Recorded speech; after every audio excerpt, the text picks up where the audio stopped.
दोस्तों, मैं आपको राष्ट्रपति पढ़ा रहा हूँ और राष्ट्रपति में मैं बेसिक चीज़ें आपको समझा चुका हूँ कि राष्ट्रपति की नियुक्ति कैसे होती है।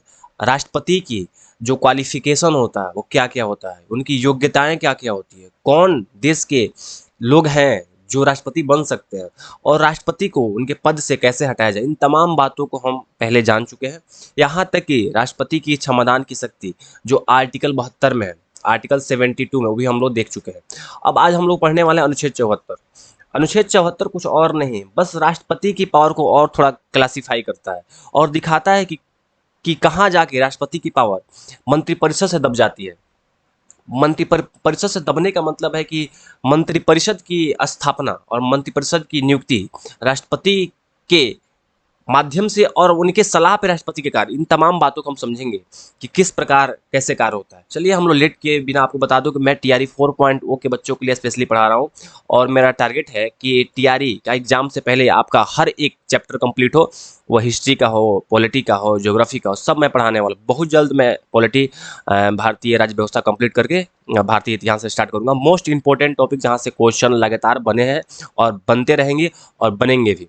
ठीक है, विश्वास कीजिए, दिल थाम के रखिए, आपका एक भी क्वेश्चन गलत नहीं होने दूंगा। बस विश्वास के साथ चैनल को सब्सक्राइब कर लीजिए, वीडियो को लाइक कीजिए और आगे बढ़िए। देखिए हम लोग देखते हैं कि जो राष्ट्रपति है, अनुच्छेद 74 क्या कहता है संविधान का। अनुच्छेद 74 आप पढ़ेंगे, डिटेल्स में जाएंगे तो वहां पे लिखा हुआ है कि अनुच्छेद 74 में जो राष्ट्रपति होगा तो राष्ट्रपति की सहायता और सलाह के लिए राष्ट्रपति जो है तो राष्ट्रपति अपने आप कार्य नहीं करेगा।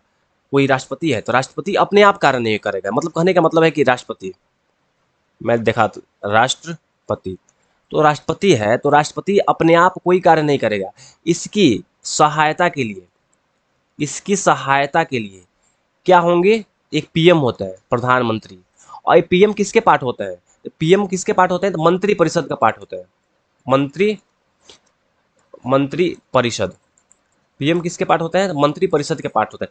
कहने का मतलब है कि इसी मंत्री परिषद की सलाह और सहायता भी राष्ट्रपति कार्य करता है। और मंत्री परिषद का प्रमुख कौन होता है, प्रधानमंत्री होता है। देखिए सारे चीजें एक दूसरे से लिंक है। गोल गोल गोल गोलाई में आप लोग भूलिएगा मत और ना ही कंफ्यूजन में आइएगा। कहने का मतलब जो राष्ट्रपति होता है उसकी सहायता और सलाह के लिए एक मंत्री परिषद होगा। ये बातें कहाँ कही गई है, ये बातें हमारे संविधान के अनुच्छेद 74 में कहा गया है और इसी में जिक्र किया गया है कि मंत्रिपरिषद की स्थापना मंत्रिपरिषद की स्थापना जो मंत्रिपरिषद के होगा और मंत्रिपरिषद का जो प्रमुख प्रधानमंत्री होगा।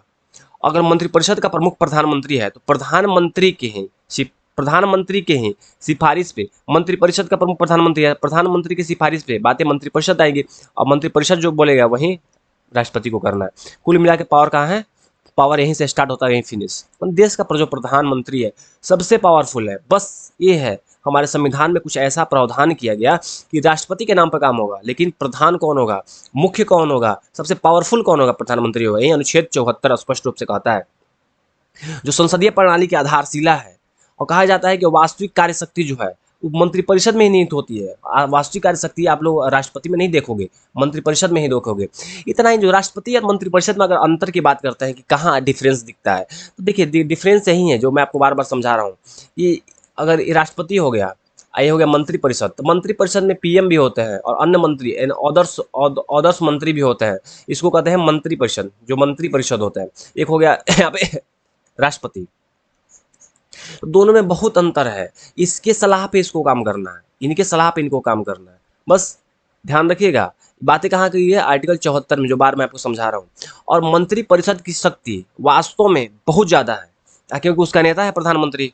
नीति निर्माण में, सिर्फ देश में कोई भी नीति का निर्माण होता है, कोई भी नीति निर्माण का मतलब है कि देश में कोई बिल लाना है, कोई अमेंडमेंट लाना है, कोई संशोधन लाना है। जैसे एनआरसी लाया गया, जैसे सीएए लाया गया।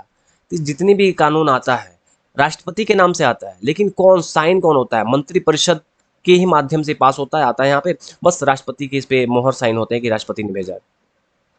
और हमारे संविधान में 44वां संविधान संशोधन किया गया था। उससे पहले मैं आपको बता दूं, देखिए उससे पहले तो नॉर्मल सी बात है कि कैबिनेट मंत्री, राज्य मंत्री और उप मंत्री, जो हमारे मंत्रिपरिषद की संरचना की बात करते हैं कि मंत्री। आप लोग कंफ्यूजन मत आइएगा, बहुत सारे बच्चे इतना कंफ्यूज होते हैं। जैसे मान लो कि जो सेंट्रल गवर्नमेंट है, जो सेंट्रल गवर्नमेंट है, इसका एक मंत्री परिषद है। ये हो गया मंत्री परिषद, बहुत सारे मंत्री यहाँ पे बैठे हुए हैं।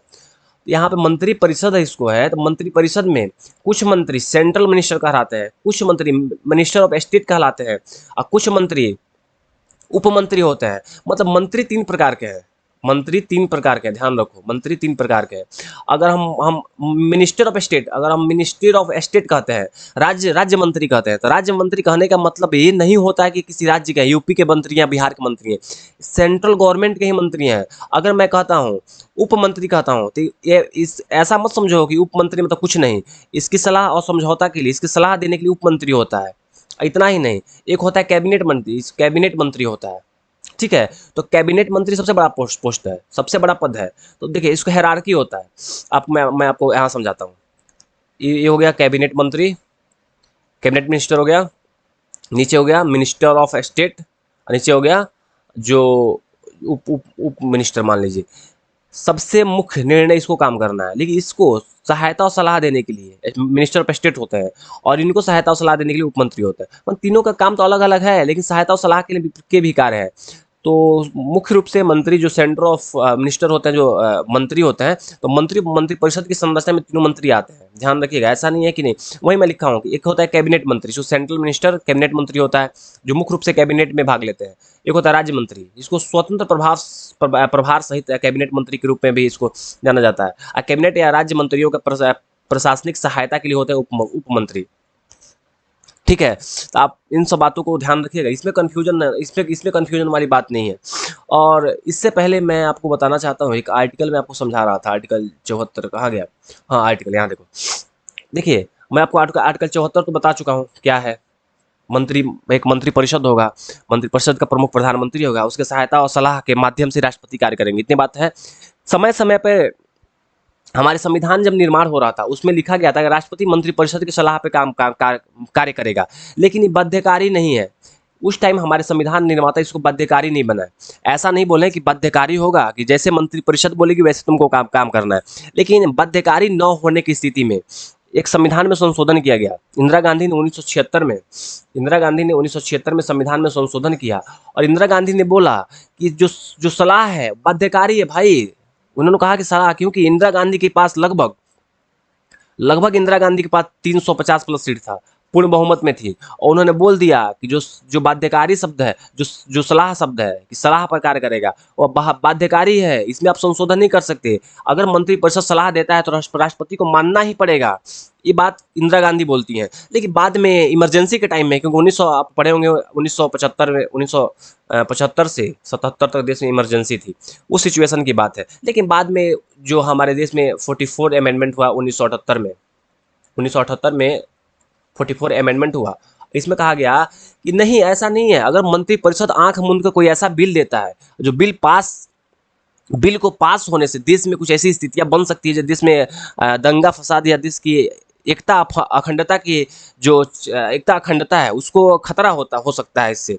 तो एक बार राष्ट्रपति पुनः विचार के लिए मंत्रिपरिषद को भेज सकता है, लेकिन पुनः विचार के लिए, ध्यान रखिएगा, एक बार भेजेगा पुनः विचार के लिए। लेकिन मंत्रिपरिषद अगर दोबारा उसको वापस राष्ट्रपति के पास भेज दिया कि नहीं हमको इसी बिल को पास कराना है, तो राष्ट्रपति को बाध्य होकर साइन करना पड़ेगा, क्योंकि संविधान के मूल भावना यही था कि राष्ट्रपति मंत्रिपरिषद की सलाह पर कार्य करेगा, राष्ट्रपति खुद से मालिक नहीं बन सकता। ये सब बातें कही गई है। और कुछ और बातें मैं आपको बता देता हूँ कि जो प्रधानमंत्री होता है ना, प्रधानमंत्री जो होता है वो क्या होता है, तो प्रधानमंत्री मंत्रियों का प्रमुख होता है। बहुत सारे विभाग इनके अंदर काम कर, राष्ट्रपति को सलाह इनके माध्यम से ही दिया जाता है। लोकसभा भंग करने व जिससे राष्ट्रपति क्या करता है, अध्यादेश जारी करता है, और लोकसभा भंग जैसी स्थितियां करना हो तो प्रधानमंत्री राष्ट्रपति को सलाह देता है। नीति निर्माण में, मतलब हर चीज में प्रधानमंत्री के पावर के बारे में आप सब कोई जानता है, इसलिए प्रधानमंत्री के पावर मुझे बताना है। कुछ क्वेश्चन है, देख लेते हैं। जैसे अनुच्छेद 74 के अनुसार मंत्रिपरिषद का प्रमुख कौन होता है भाई? मंत्रिपरिषद का प्रमुख प्रधानमंत्री, पीएम ही होते हैं, प्रधानमंत्री होते हैं। 42वें संविधान संशोधन में 1974 में क्या परिवर्तित किया गया? तो प्रधानमंत्री पद समाप्त। अरे क्या टाइप हो गया, एक मिनट तो रुकिएगा।